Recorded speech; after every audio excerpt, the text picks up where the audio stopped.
MR constructions వాళ్ళు గుంటూరుకు 3 వైపులా 3 మంచి అపార్ట్మెంట్స్ నిర్మిస్తున్నారు. లాంలో రాధాకృష్ణ, గుజ్జనగూడలో యువి అర్బనైట్, తెనాలి రోడ్ లో కేవీ రెసిడెన్సీ. ఎంఆర్ కన్స్ట్రక్షన్స్ మీ ఇంటిని అందంగా నిర్మిస్తాం. ఇంకా విచిత్రం, నాకు ఇంకా గమ్మత్ అనిపించింది ఆయన అధ్యక్ష. ఆయన ఏమైనా స్వాతంత్ర ఉద్యమం చేసి జైలుకు పోయింది అధ్యక్ష?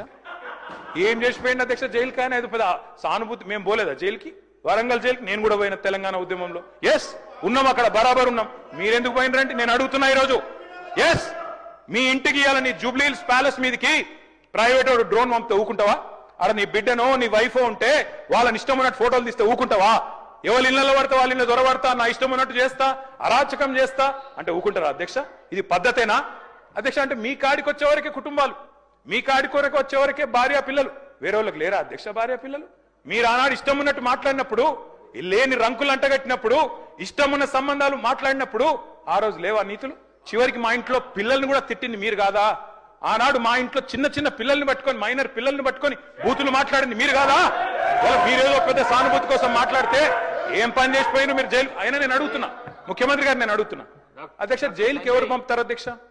ప్రభుత్వాలు పంపుతాయా? కోర్టులు పంపుతాయి. కోర్టులో మీరు ఛాలెంజ్ చేసినారు, నన్ను రిమాండ్కి పంపొద్దు అని మీ లాయర్లు అడిగినారు. కోర్టు కాదు మీరు జైలుకే పోవాలని చెప్పింది. మేమేం చేస్తాం దానికి? రిమాండ్కు పంపేది మేం కాదు సార్, మీరు కాదు. ముఖ్యమంత్రి గారు హుంకరిస్తున్నారు. నేను అనుకుంటే అక్కడ ఎవరు మిగిలరు. నువ్వు ఏమనుకున్నా ఏం ఫరకు పడదు, నువ్వు ఏం చేసుకున్నా ఏం ఫరకు పడదు. నువ్వు అనుకుంటున్నావేమో పదవి శాశ్వతం, అధికారం శాశ్వతం. ఏది శాశ్వతం కాదు అధ్యక్ష. నేను కోరుతా ఉన్నా, ముఖ్యమంత్రికి అపరిమితమైన అధికారాలు ఉండవు. ముఖ్యమంత్రికి అపరిమితమైన అధికారాలు ఉండవు.